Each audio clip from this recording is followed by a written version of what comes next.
નમસ્કાર ખેડૂત મિત્રો. ગયા વિડીયોમાં આપણે વાત કરી હતી કે ડાંગરનું ધરું કેવી રીતે નાખવું, ત્યારબાદ જો પીળું પડ્યું હોય તો તેના માટે શું ઉપાયો કરવા.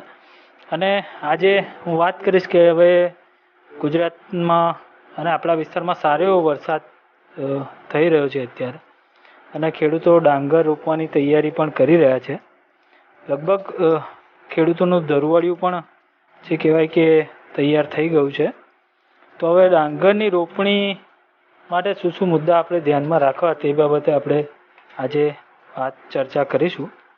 અને આ ચોમાસું ડાંગરની રોપણીની જો વાત કરું તો જૂનના છેલ્લા પખવાડિયાથી લઈ જુલાઈના પ્રથમ પખવાડિયામાં જો એની રોપણી કરવામાં આવે, એટલે કે જૂનના પાછળના 15 દિવસ અને જુલાઈના પહેલાં જો એ 15 દિવસ છે તેમાં જો રોપણી કરવામાં આવે તો જો જીવાતનો પ્રશ્ન છે તે ખૂબ જ ઓછા પ્રમાણમાં જોવા મળે છે અને ઉત્પાદન પણ સારું મળે છે. ત્યારબાદ ડાંગર માટે જે ધરુના દિવસ છે તો 22થી 25 દિવસનું ધરું તમારે રોપવું જોઈએ, તેથી પણ તે ઉત્પાદન જે છોડ છે તે સારું એવું તમને ઉત્પાદન આપી શકે છે.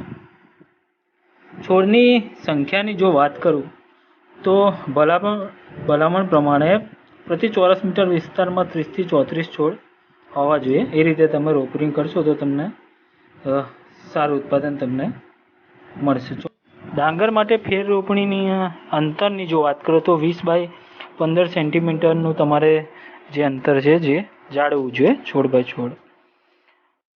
મજૂરીના અછત હોવાના કારણે જો તમે નિંદામણનાશક તમે વાપરશો તો પણ નિંદામણનો ઘણો બધો પ્રશ્ન ઓછો થતો હોય છે.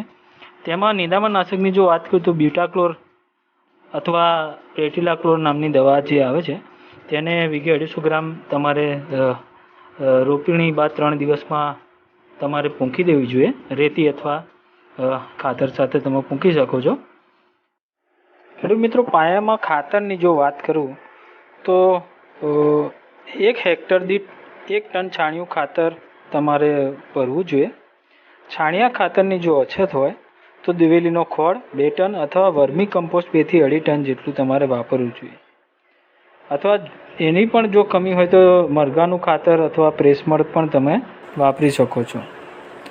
દર વર્ષે જો લીલો પડવાશ તમે કરશો તો પણ તે ખાતર સ્વરૂપે તમને સારું રહેશે. ડાંગર રોપતા પહેલાં જો તેના જે મૂળ છે બાયો ફર્ટિલાઇઝરની અંદર તમે બોરીને તમે રોપો તો તેમાં નાઇટ્રોજનયુક્ત ખાતરો તમારે ઓછા આપવા પડતા હોય છે. રાસાયણિક ખાતરની જો વાત કરું તો નાઇટ્રોજન જે યુક્ત ખાતર ખરા તે વહેલી પાકતી જે જાતો ખરી એમાં યુરિયા 18 કિલો વીઘે આપવું જોઈએ અથવા એમોનિયમ સલ્ફેટ 40 કિલો વીઘે તમે આપી શકો છો. મધ્યમ અને મોડી પાકતી જે જાતો ખરી તેમાં યુરિયા 22 કિલોગ્રામ પ્રતિ વીઘે અથવા એમોનિયમ સલ્ફેટ 50 કિલોગ્રામ 1 વીઘામાં તમે આપી શકો છો. મોડી પાકતી જે જાતો ખરી એની જો વાત કરું તો યુરિયા 26 કિલોગ્રામ 1 વીઘામાં અથવા એમોનિયમ સલ્ફેટ 60 કિલોગ્રામ તમે જે ખાતર ખરું તે આપી શકો છો. ફોસ્ફરસ યુક્ત ખાતરની જો વાત કરું તો સિંગલ સુપર ફોસ્ફેટ એટલે કે SSP 40 કિલોગ્રામ પ્રતિ 1 વીઘામાં તમારે આપવું જોઈએ અથવા DAP જે ખાતર ખરું તે 14 કિલોગ્રામ પ્રતિ 1 વીઘામાં તમારે આપવું જોઈએ.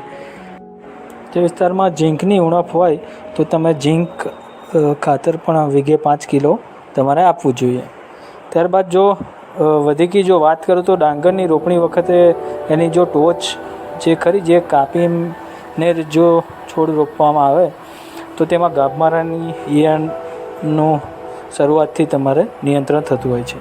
આ જ રીતે અમારા વિડીયો તમે જોતા રહો અને અમારી ચરોતરની ખેતી યુટ્યુબ ચેનલને આપ સબસ્ક્રાઈબ કરો. વિડીયો ગમે તો લાઈક કરો અને આપ બીજા ખેડૂતોને પણ શેર કરો. ધન્યવાદ.